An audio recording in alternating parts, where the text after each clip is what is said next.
Josh here with another installment of You Ask and We Answer. One of the biggest questions we get asked all the time is, what's my project going to cost? And it's a great question. With turf being new to the industry, most of the market doesn't truly have a good indication of what turf actually costs. So today, I want to talk about a few differing factors that make up a turf installation cost. Just like any product, the cost of turf can differ based upon the product that you choose.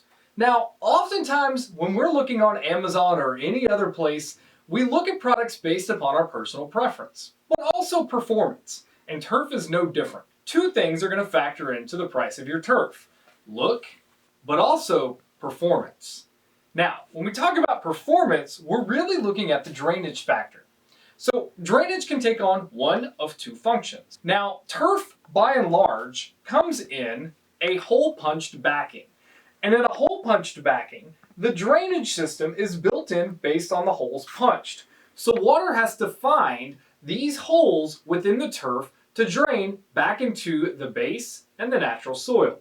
So while this is still a great option, it's probably not as pet friendly, or if you live in a rainy environment, as great for that kind of area. Your second option is a 100% permeable backing, like the one I have here. Something that's 100% permeable is more pet friendly than the other, because each stitch and the hole punch is going to allow for maximum flow. Here at Ideal Turf, we call this a dual flow backing.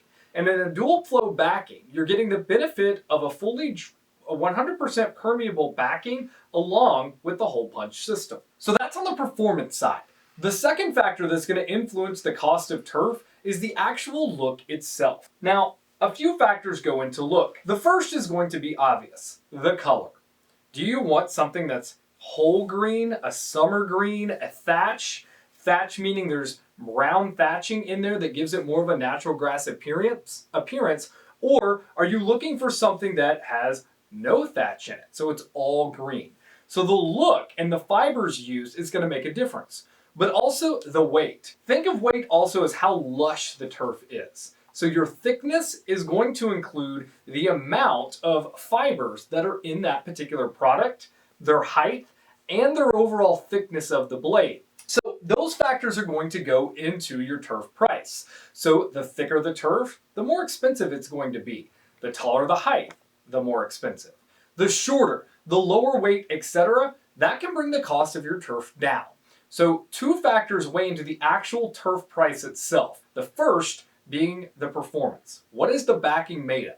And then the second is the overall look, weight, color, feel, and height of that particular product. Now that's just the turf itself. Come back for our next video where we're going to talk about base, we're going to talk about labor, and we're going to talk about weed fabric and those little intricate details that go into making up a price per square foot cost of the actual installation.